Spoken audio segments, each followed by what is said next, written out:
Good morning and welcome to NBS's breakfast meeting. I am Mordecai Mrisa, and thank you so much for keeping your eyes on NBS. A lot of things that we happen to discuss in the breakfast meeting, and this time around we'll continue with an overview of Uganda's mining sector in what has been enshrined into the 90 days of oil and mining.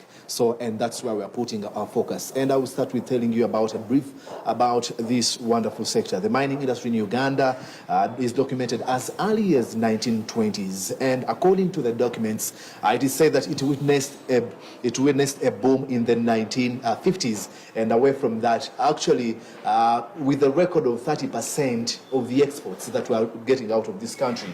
And it received further boost when mining went to 48% between 1995 and 1997. So you really see that, we were performing in as far as the sector could be concerned. However, the World Bank reported that the sector contributed to the GDP, the contribution of the sector to the gross domestic product dropped to 6% during the 1970s to below 0.5% in 2010. And of course, that tells you about how it needs to be revamped. And in studio with me, that is the discussion that we're having.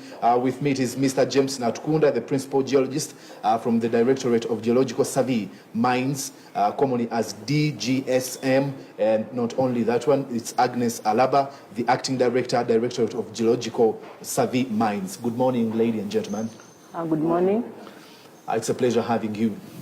Nice to be here. Yes, I will go with the saying, ladies first, with asking you a very simple question in my own understanding. What are some of the minerals do we have in the country? Thank you very much. As you said, Uganda, as we know, it is endowed with a lot of varieties of minerals. We have over 27 varieties of minerals known, and which we have mapped. I'll just give some of the key minerals because I can't elaborate over 27 minerals here, which has the potential to change the economy of the country. Of course, we have copper. We know copper has been in Kilembe mines, and copper has a variety of use, but the most common use of copper, we have it in the wires. People, when they see copper, the wires, conductors, they are conductors. So we need a lot of this mineral to change the economy, because otherwise we will not be having some places of the country in darkness. Copper occurs together with cobalt, a mineral called cobalt. These are also found in Kasese.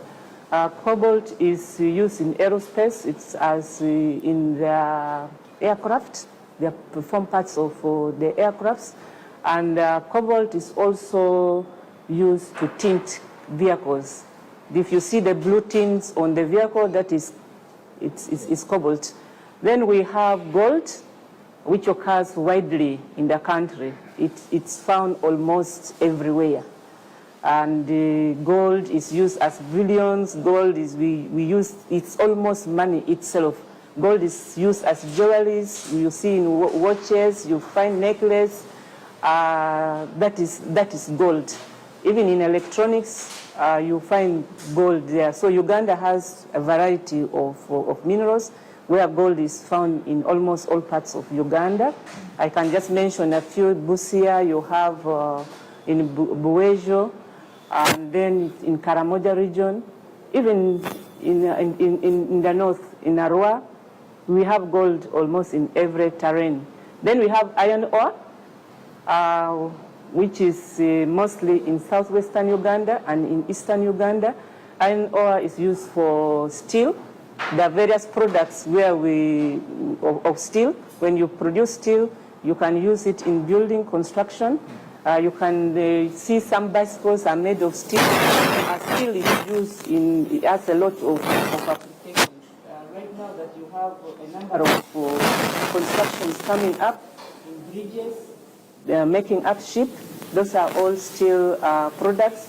Then we have a mineral called lead, which is found in also southwestern Uganda. Lead is used as a shield because of its evidence in nuclear energy. And then the most common use is in batteries, lead batteries. We all know that most of the batteries have a lead component in it. And then we have some minerals which are called, now we call them 3 Ts. This is tin, tungsten, and tantalite. Tin is, and most of this occurs in southwestern Uganda. Tin is used as a tin can, and you also can mix it with other elements to form an alloy, which is used in varieties of application.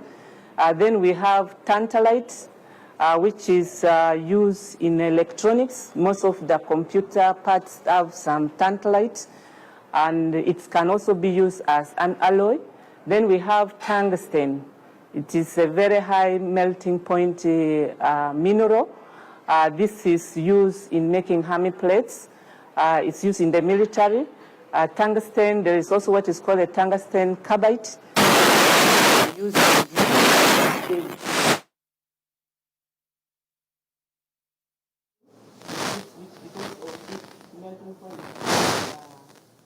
cuts very easily, so we use tungsten for those applications. Then we have one of the very rare mineral, rare earth, which we have mapped during one of our airborne survey in eastern Uganda. And currently, this is a company undertaking exploration has discovered over 3 tons of rare earth in Uganda area, in eastern Uganda.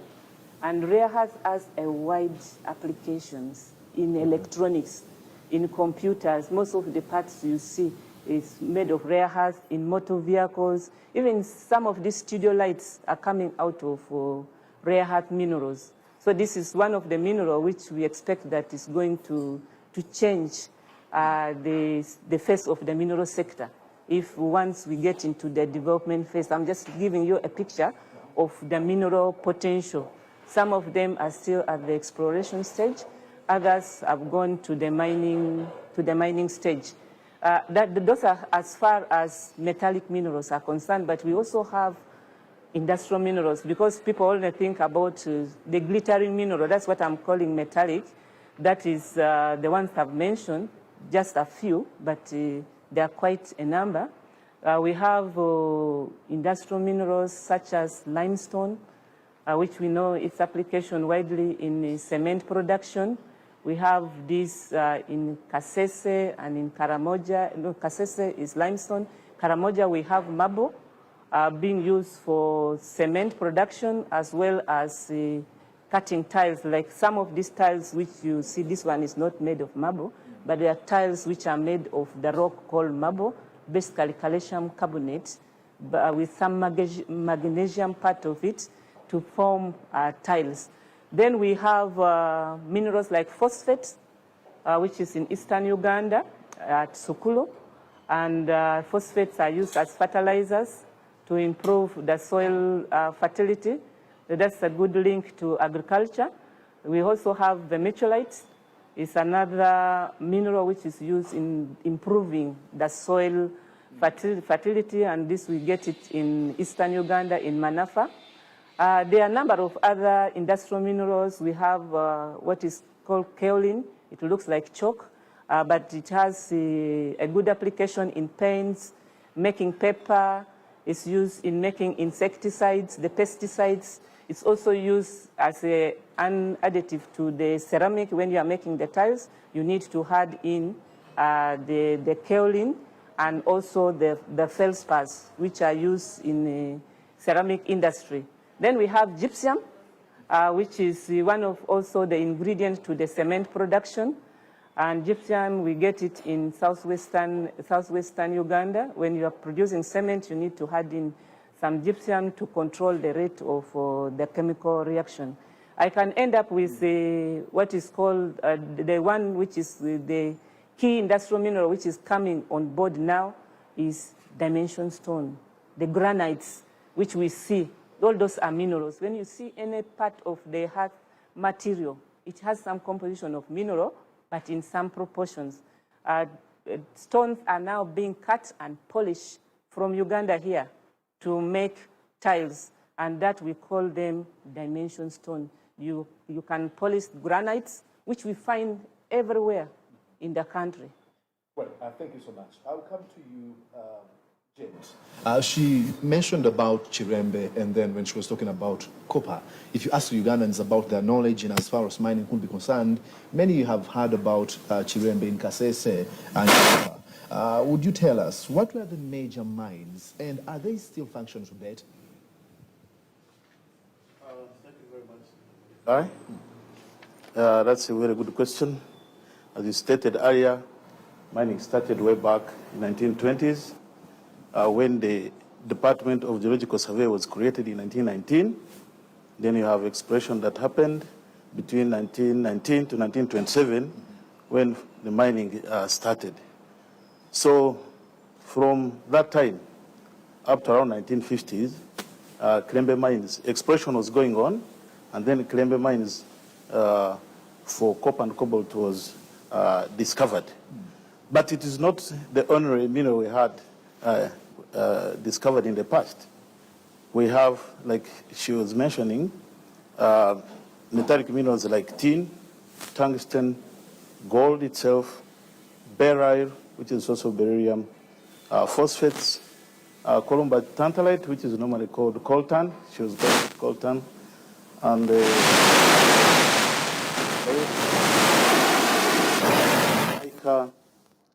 asbestos, and also what we call silica sands, and the clays. The clays, we have bentonite, and we also have diatomite. So all those were discovered in the past. Yes.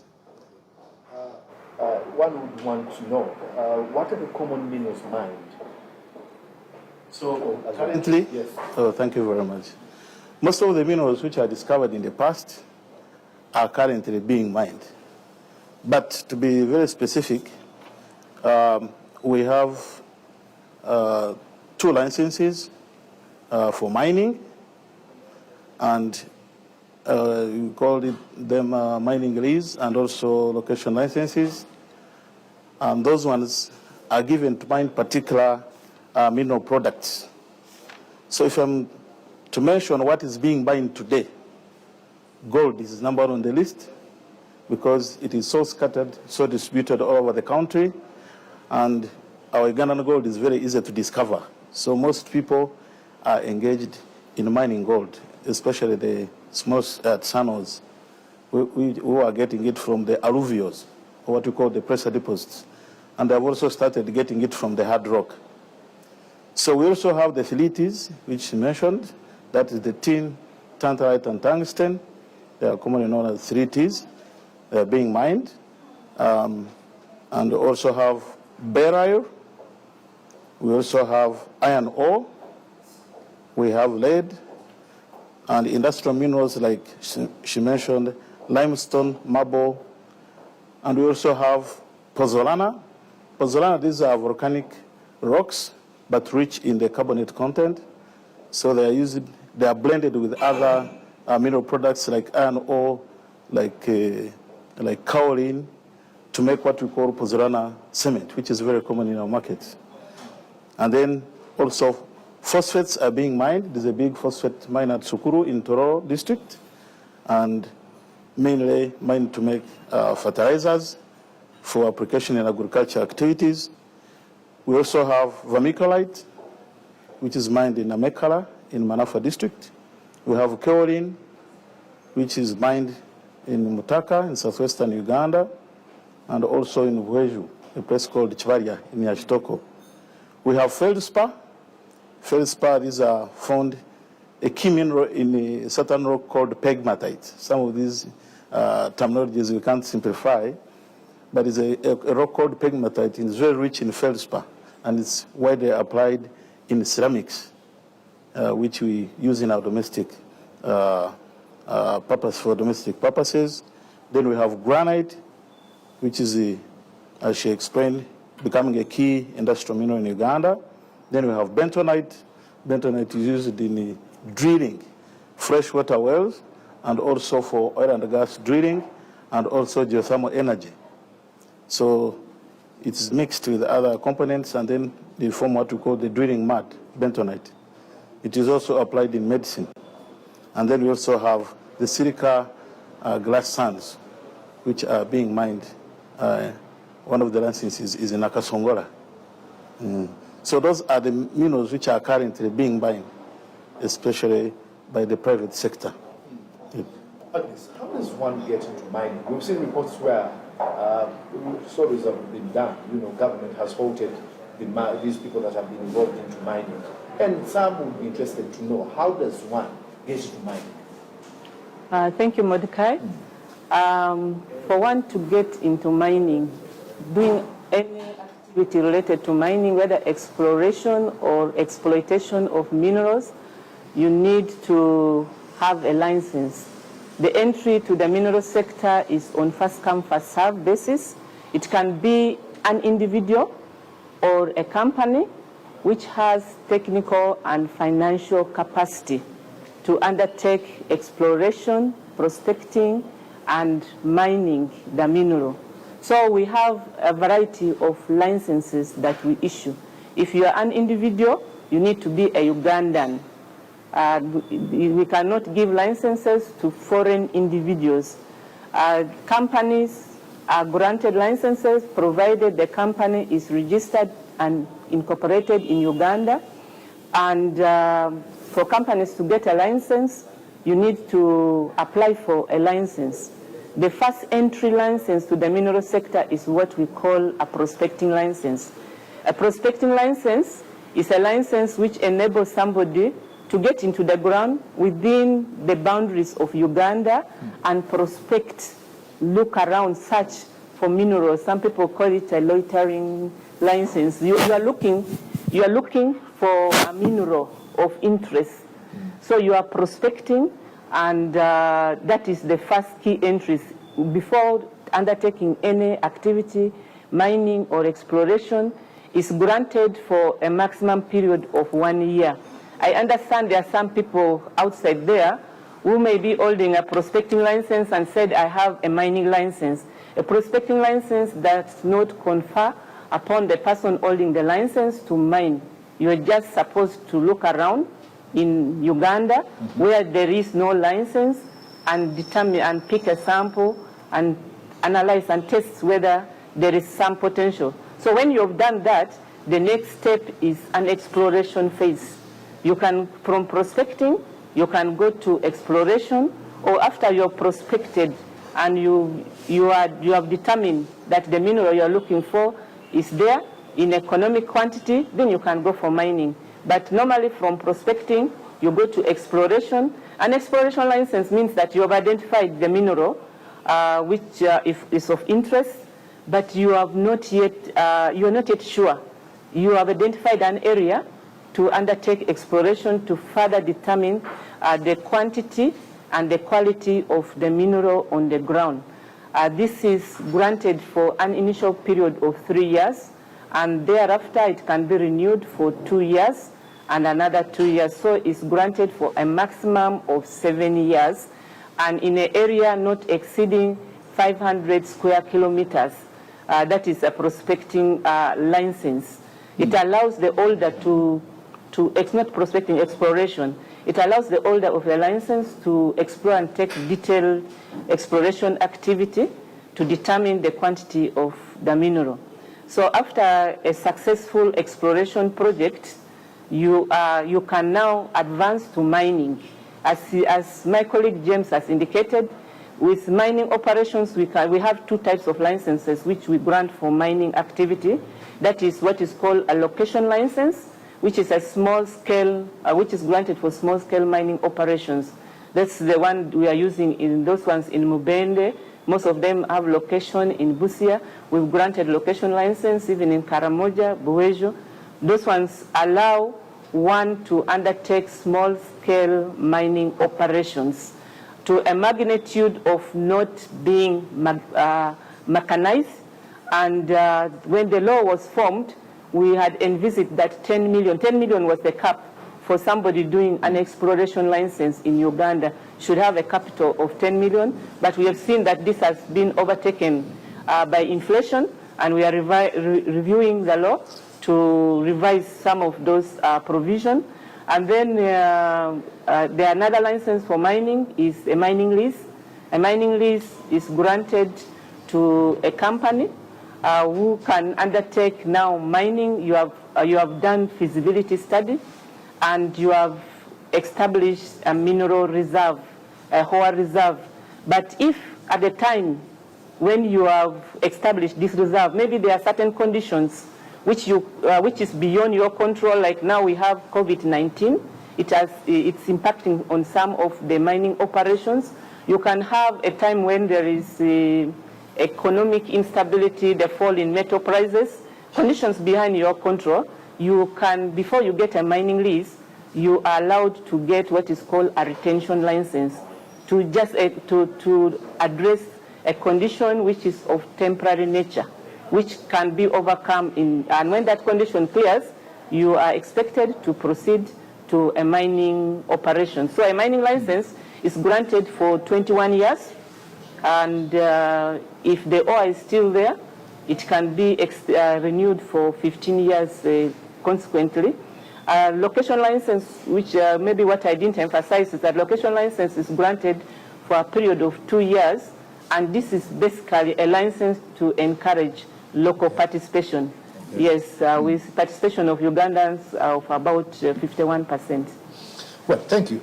Given the reports from the World Bank telling us that, the sector's contribution to the GDP dropped from 6% during the 1970s, those were hard times, to below 0.5% in 2010, one would wonder, how do Ugandans benefit from mining?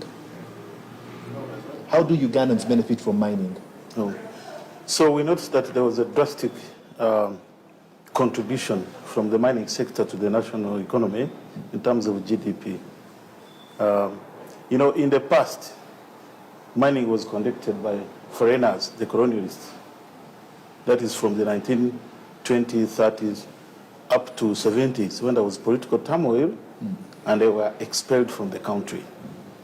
So from 1978, when almost everything stopped, to around 2002, mining was just in a sleeping phase.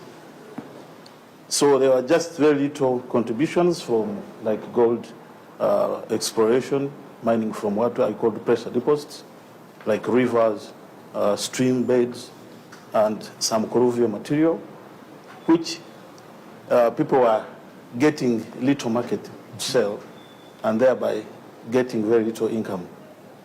But from 2002, when we reviewed the mining law and also carried out comprehensive mapping and exploration, then we again got foreign investors coming to the country and wanting to do exploration and mining. And this also excited the local, also Ugandans, to get involved. And then we see a steady increase in the contribution from the mining sector towards the GDP of the country. Well, in every job, there are risks. What are the risks associated with mining? Of course, mining is a very capital-intensive adventure. Anybody getting into the mining sector knows that you're going to invest a lot to bring up a mine. Currently, of course, as the ministry, what we need to do is to de-risk that expenditure that one puts in at the beginning of a mining activity. There is, of course, you need to have adequate data that we are planning to undertake a very comprehensive survey to de-risk exploration activity. Because of its capital intensiveness, we need to have available data. You may recall that in the past we did airborne geophysical survey covering 80% of the country, and this resulted into a number of companies coming on board after the survey, because that is one of the big risks that companies take, to get up in a country where there is no data available. So to de-risk that availability of data, we need to have the basic exploration data available so that companies, when they come, they have the baseline to where to start from. We don't need to leave this exploration activity basically to investor, because they are going to already put in place a lot of monies to bring up that what we see as soil, to bring it into a mine. And one of the things that the government is also doing is to waive taxes on some of the exploration and mining equipment to reduce that risk in exploration, because this, you are just putting in money there to determine, to try to find out whether the mineral which is on the ground is really of economic value. It can be there, but you need to undertake further scientific study to establish the exact quantity, whether it makes economic sense. So one of the major risks is the geological data, availability of geological data. Yes. I know there's inspections in mining. How are these inspections handled? Well, thank you very much for that good question. In fact, the Directorate of Geological Survey and Mines is mandated to carry out inspections and monitoring to companies or individuals who are involved in mineral exploration and also mining. So the staff of the Directorate of Geological Survey and Mines, together with the local authorities, like the district authorities, sometimes we go up to the sub-counties, we work with them as a team to make sure that what the companies promised in exploration or mining venture is being implemented on ground. So we go around where they occur, the licenses are distributed all over the country, and we collect also information like the geodata which she was talking about. Every mining company, exploration company is supposed to furnish us with a summary of the activities of what has been done. For example, in a quarter, those are 3 months, or monthly, or annually, depending on which particular license the company is held. So that's how we effectively do it. Let's get to the question of safety and of damages that will be caused to the people's land, crops, or livestock. We've had some reports and other people complaints. How are these handled if this happens out of the mine? Yeah, guys, thank you for that very good question. As you know, of course, when you are doing even exploration, you are interacting with people, you are interacting with the land. During exploration phase, you may have damaged some people's crops. And when this happens, the mining law is very clear. You are expected to compensate somebody for the damage of the crops the damage that is made to the crops and that property. That is during exploration phase. But during mining, especially when somebody is undertaking a mining, when somebody has a mining license, is undertaking a mining operation, medium scale or big scale operation, the first thing that we require is for you to get down to the local. As you said, when we are even doing inspection, we need to find out whether you have really consulted the local. But in this case, we require that you have surface right. The agreement, you agree with the landowner and have an agreement saying that this land we have given you to undertake mining operation. You can outrightly purchase that land for the mining activity, or it can be a lease. Maybe that is what the people outside there need to know, because most time when a mining company comes on ground, they think that they are going to take away our land. This can be sublease to the investor. We will every year still give you, on every production, the landowner is supposed to get 3% of the royalties that is got from the mining operations. Because when you lease off your land, you can still continue getting that 3% of the royalties from the mining operations. Oh. Yes. Well, I think the questions are answered. To you, Mr. James, what are those key things that you don't want to leave unsaid? Well, thank you for that very good question. Number one on the list we would like to interest Ugandans to come and get involved in the mineral exploration and mining activities. This country is endowed with really a wealth of the mineral resource, but which is untapped. Like my colleague was saying, you have to meet the upfront costs, so you have to have enough capital, you have to acquire licenses, which we offer. And we would prefer Ugandan companies to come and get involved in the exploration mining. And we are also considering putting in place the mineral markets, because you know the market is very, very important in any business venture you undertake. So government is going to help establish the mineral markets, especially for the precious metals and other relevant minerals. We're also going to undertake demonstration in some of the complicated exploration mining. A mineral like gold or other base metals is not just a walk away. You will not pick it from the ground. A mineral is just part of that rock which you think is useless.